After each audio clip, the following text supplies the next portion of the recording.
Un jour, j'étais dans le tram avec Alison et elle m'a dit « J'ai trop envie d'aller à Berlin ». Je lui ai répondu « Je peux t'accompagner ?» Elle a dit oui, et voilà, un voyage était prévu. On s'est retrouvés à plus de 1500 km de chez nous, à l'autre bout de l'Allemagne, à se demander ce qu'on faisait là. Pourquoi Berlin? Pourquoi toutes les deux? Pourquoi maintenant? Et pourquoi pas? On s'est retrouvés dans une des plus grandes villes d'Europe, avec 4 mots d'allemand dans notre dictionnaire et nos appareils photo en main, juste parce qu'on avait envie. Envie de partir, de découvrir, envie d'explorer, de goûter, ou juste de passer un moment, de regarder autour de nous et de réaliser que ça y est, on y est, on l'a fait, et ça fait tellement plaisir.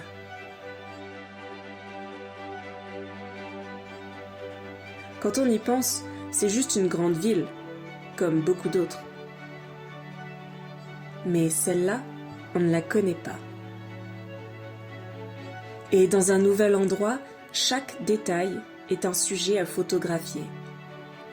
Chaque rue, chaque bâtiment, chaque reflet, chaque passant, chaque musique et chaque graffiti a droit à son moment d'attention.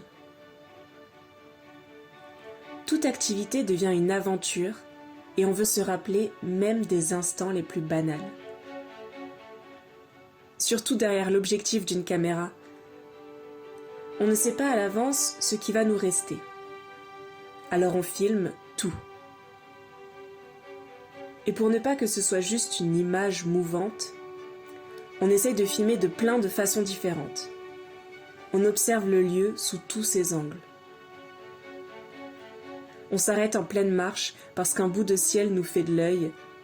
On s'accroupit par terre pour essayer le point de vue des fourmis.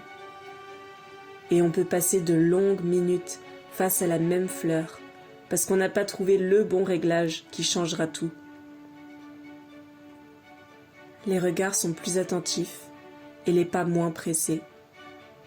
Il ne faudrait pas rater le petit trésor caché. Ce que des yeux blasés pourraient ne pas remarquer.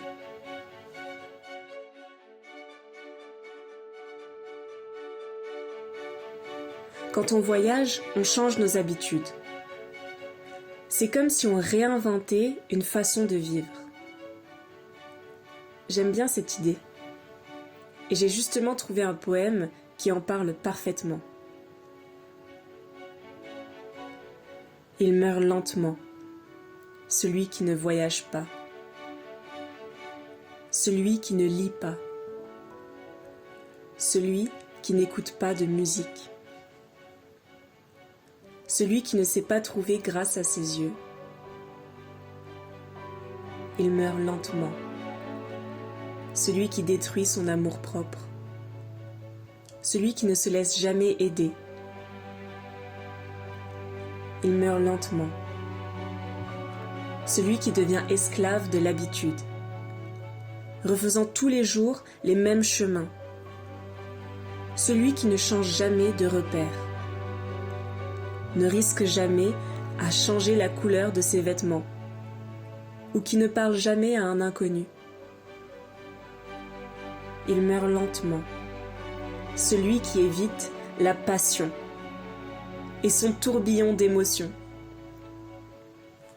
celle qui redonne la lumière dans les yeux et répare les cœurs blessés. Il meurt lentement, celui qui ne change pas de cap lorsqu'il est malheureux, au travail ou en amour, celui qui ne prend pas de risques pour réaliser ses rêves, celui qui, pas une seule fois dans sa vie, n'a fui les conseils sensés. Vis maintenant. Risque-toi aujourd'hui. Agis tout de suite. Ne te laisse pas mourir lentement. Ne te prive pas d'être heureux.